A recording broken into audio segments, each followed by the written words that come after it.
Buchinha. Buchinha. O nome dele é Luan. O nome dele era Buchinha. E na verdade, foi num treino. Né? Isso. Mas, por exemplo, eu não falei nada de Jesus pro Buchinha. Nada de Jesus. E eu faço questão de falar isso porque eu gosto muito daquela frase que hoje é batida, né? Pregue o evangelho, se necessário, fale. Porque eu vejo muita gente hoje carregando os lábios de evangelho, de Jesus, da igreja, porque eu sou cristão, porque eu sou isso, porque eu sou aquilo, mas os comportamentos não condizendo. E isso mais atrapalha o avanço do reino do que contribui. E aí o que acontece? Então eu não falei nada, mas eu talvez agi naquele dia como talvez, espero eu, Cristo agiria. Foi um treino e eu tinha conversado, eu gosto sempre de conhecer, né, o entorno do atleta. E aí eu tinha conversado com o empresário dele, ele tinha me dado essa notícia que ele tinha engravidado o atleta, que a cabeça dele não estava boa. E eu vinha vendo que ele estava meio agressivo nos treinos, né? E né, era um sub-20 na época.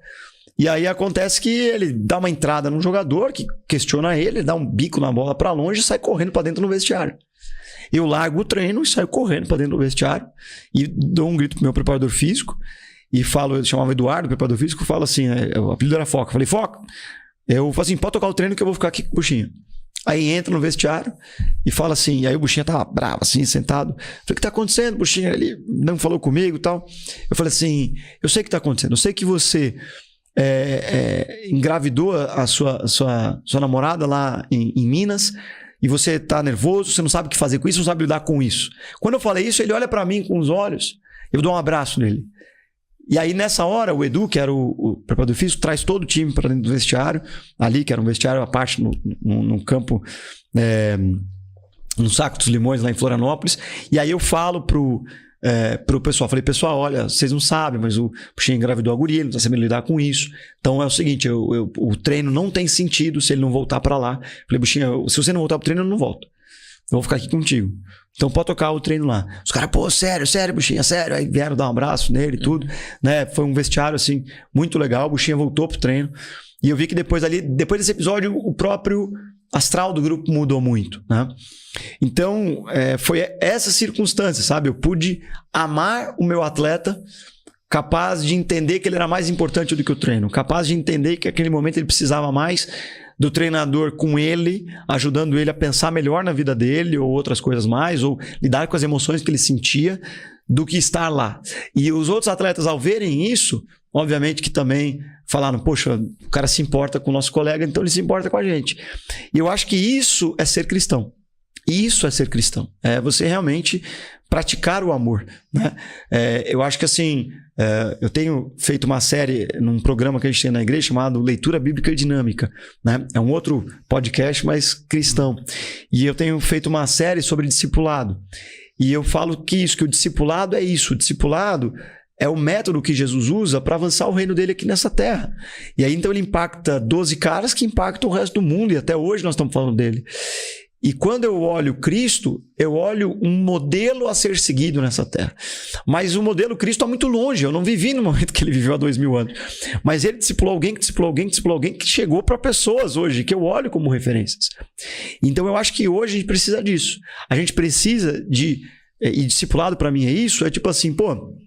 Se antes o verbo era o verbo, né? Era eterno, ele se fez carne, e ele é o amor, e daqui a pouco eu estou vendo o amor operando nessa terra, então eu estou vendo ele fisicamente. E aí eu creio que os discípulos foram impactados por isso, e hoje nós somos impactados. Então, a melhor maneira da gente impactar os nossos atletas, ou vocês aqui, os seus ouvintes, ou as pessoas que trabalham na área que trabalham, é vivendo o amor na prática, é realmente praticando o amor. Amor é dar limites. Amor não é só fazer, eu falo muito isso nas minhas pregações, eu falo assim, amor não é fazer o que as pessoas querem, amor é fazer o que elas precisam. E Deus me amou quando ele realmente me tratou com o que eu precisava, não me deu o que eu queria. Se eu pudesse olhar para trás, como diz em Romanos 8, né, quando ele me adota, se ele atendesse todas as minhas orações, eu estava lascado. Então, ele me deu o que eu precisava. E isso ele me amou. Então, amar hoje não é fazer a vontade dos outros o tempo todo. Amar hoje é dar limites. Amar hoje é servir. Amar hoje é me colocar em segundo plano. Quando Jesus ele olha para o jovem rico, e tem as duas versões em Lucas, né, e em Mateus, né, 18 e Lucas 19, Lucas 18, Mateus 19, ele fala o seguinte: ele olhando o jovem rico o amou, dizendo, te falta uma coisa. Que muitas pessoas mal interpretam essa questão, mas o que ele quis dizer foi, teu coração ainda está pegado com o mundo. Se desfaz dele e me segue. E aí ele sai triste porque ele não conseguia desapegar das coisas do mundo para seguir Cristo. Então eu vejo que o amor é isso, sabe? Amar é o que é prioridade para mim. E quando eu amo a Deus acima de tudo, e o próximo como a mim mesmo, não é que eu não me ame. Aliás, eu acho que o homem é egoísta, né? O Dale Carnegie, que é um escritor de gestão de pessoas, não é cristão, mas ele fala que nós somos egos ambulantes. Então a gente vai sempre pensar na gente em primeiro lugar, o tempo todo, né? Hoje há um forte tentativa dos livros de autoajuda dizendo, se ame mais, pense em você mais, seja cada vez mais, né, você. Enquanto que eu prefiro a ajuda do alto, né? Que é realmente você crer que é o Senhor que guia. E aí eu falo assim, não, eu amo quando o outro é mais importante que eu. Quando eu sirvo o outro e não quero que o outro me sirva, né? Eu amo quando o meu número de seguidores, ele não é o importante. Quando o tamanho da minha igreja não é importante. Quando a minha fama não é o mais importante. Quando que Cristo avança através de mim. Então eu vejo que hoje tem muitos líderes e discipuladores que querem usar as pessoas para eles crescerem. Enquanto que o mais importante é o líder servir o seu discípulo, como Cristo lavou os pés. Vocês não entendem hoje o que eu estou fazendo, meus discípulos. E não entendiam mesmo. Porque quando Jesus foi pego, todos saíram fora. Pedro negou 3 vezes. Desertaram. Mas eu costumo dizer que, para mim, é uma das maiores provas para mim que Jesus ressuscitou, e uma prova para mim lógica, racional, é de que para pensar. Aqueles caras ficaram 3 anos com Jesus. 3 anos. E depois de 3 anos seguindo o cara, vendo ele fazer milagre, vendo ele ressuscitar pessoas, vendo ele fazer de tudo. Esses caras estavam discutindo quem era o maior, quem era o mais importante. Esses caras estavam discutindo, sai fora criançada. Esses caras estavam fazendo tudo. E Jesus falava, meu Deus, eles não entendem ainda. Mas vocês vão entender. E Jesus dizia, eu vou ressuscitar, mas eles não entendiam. Porque na cabeça dos discípulos, como na cabeça de muitos de nós cristãos que estamos tempo na igreja, e a gente leva tempo às vezes para entender isso, a gente acha que o reino está aqui, que o reino é desse mundo. E os discípulos achavam o quê? Como a maioria dos judeus, que o Messias viria para destronar o Império Romano. Era essa a expectativa, e aquele seriado The Chosen mostra bem isso. Então, a expectativa do povo judeu e a expectativa daqueles que seguiam Cristo era, estamos seguindo o general fera que vai destronar Roma, o imperador, e vamos para estar perto desse cara, porque quando esse cara reinar, nós estamos na corte. Sim. E, de repente, aquele rei deles está no madeiro, crucificado, apanhando.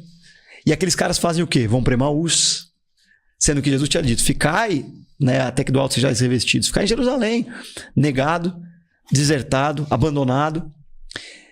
E o que acontece? Que 40 dias depois, eles estão reunidos lá em Atos 2. Jesus fica ressuscitado 40 dias, visitando os discípulos. O que acontece com esses caras? Que 40 dias depois, a vida deles é tão impactada, que eles começam então a dar a vida pelo evangelho, pelo reino de Deus. Então, Pedro é crucificado de cabeça para baixo, Tiago é decapitado, boa parte deles são enforcados, dos 12 discípulos, 11 foram mártires. Para pensar de maneira lógica. O cara está na cruz, todo mundo abandona. Depois de um determinado período de tempo, essa galera começa a se tornar radical a ponto de entregar a própria vida, dor, enforcamento, decapitado, né, as cruzes lá no Coliseu pegando fogo e tudo. O que aconteceu? O que aconteceu? Por que eles mudaram de forma tão radical? Então, para mim, um pensamento lógico de eles viram Cristo ressuscitado. Porque se eles não tivessem visto Cristo ressuscitado, eles não teriam a convicção de que esse mundo realmente é passageiro, que aquela dor seria passageira, como Paulo fala em Romanos 8. Então, concluindo aqui, eu acho que é isso que nós temos que levar para as pessoas. Ao invés de ficar levando doutrinas, regrinhas que são periféricas, não é o centro do evangelho, né? E cada um nas suas áreas. Eu tento fazer isso no futebol através das minhas ações, como eu trato o árbitro, como eles vêm tratar minha esposa, os meus filhos, como eles vêm, eu me cobro por isso, né? Então, mais do que falar de Jesus através do futebol, falando de Bíblia, versículo, citar, eu digo, olha, espero que eu viva, né, e que vocês entendam que nós, como igreja, eu estou falando da eclésia, independente de denominação, a igreja una que Cristo vem resgatar, a noiva, nós temos que entender que nós somos a Bíblia que as pessoas que não acreditam em Deus leem. Nós somos essa Bíblia. Eles não vão ler a Bíblia. Eles vão ficar curiosos quando eles lerem as nossas ações, nossos comportamentos, as nossas vidas. Então, mais do que eu falar aqui no podcast, são os meus atletas, as pessoas que conhecem a minha vida, né? E sabem o quanto eu sou falho, o quanto eu erro, o quanto eu vacilo, mas eu acho que é essa maneira que a gente vai fazer com que o reino avance e não prometendo para eles vitórias, títulos, troféus. Deus vai estar aqui para te servir, você é o mais importante do mundo. Então, a mensagem é, cara, se você não conseguir negar a si mesmo, se você não conseguir tomar cruz, se você não conseguir largar todo esse mundo, você não vai conseguir ser meu discípulo. Essa é a mensagem que Cristo deixou. Mas a mensagem que hoje muitos de nós estamos enviando é: olha, Deus vai estar para te servir, tá? O que você quer? Qual que é o menu que você quer? Né? É um iFood gospel, é uma coisa que eu vou orar, vou esfregar a lâmpada e Deus vai te servir. Você quer o quê? Caneta de ouro? Você quer chuteira de ouro? Você quer título? Você quer dinheiro? Você quer contrato? Peraí que eu vou chamar um profeta aqui, ele vai chegar aqui com alguma coisa para você. E eu acho que é isso que a gente tem, que é o seguinte, ao invés de... e aí, desculpa até me alongar, mas eu costumo até dizer o seguinte, o treinamento para você ver uma nota falsa, do pessoal que faz isso no banco, não é descobrindo as falsidades das notas falsas. É treinando muito bem a pessoa para identificar a nota verdadeira.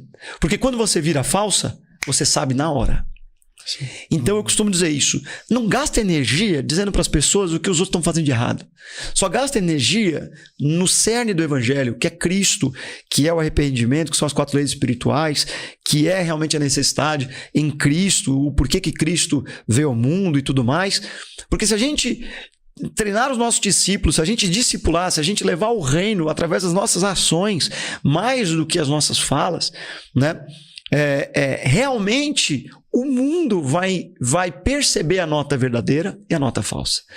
Mas infelizmente a gente está fazendo como talvez Pedro fez com a orelha de Malco, cortando a orelha do Malco, e Jesus tem que pegar, grudar a orelha e dizer: não, Pedro, você não entendeu. Não é isso, cara.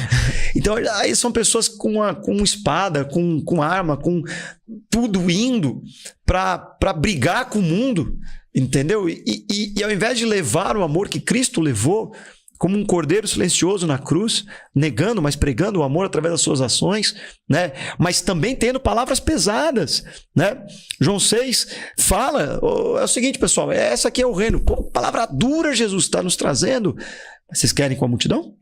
Vocês querem seguir a multidão? Eu não estou preocupado com multidões. Entendeu? Se vocês, e aí é onde ele fala, se vocês não negarem a si mesmos, se vocês não deixarem as coisas, não estão prontos para ser meus discípulos. Eu não estou preocupado em agradar a todo mundo. Então, a palavra é dura, né? E aqueles que vêm nós precisamos amar. Mas nós precisamos viver como Cristo, viver como Paulo, viver como grandes homens que nos mostram a nota verdadeira. E não ficar combatendo nota falsa e tiroteio na internet sobre doutrinas e outras coisas secundárias. Então, para mim, é dessa maneira que eu procuro evangelizar através do futebol.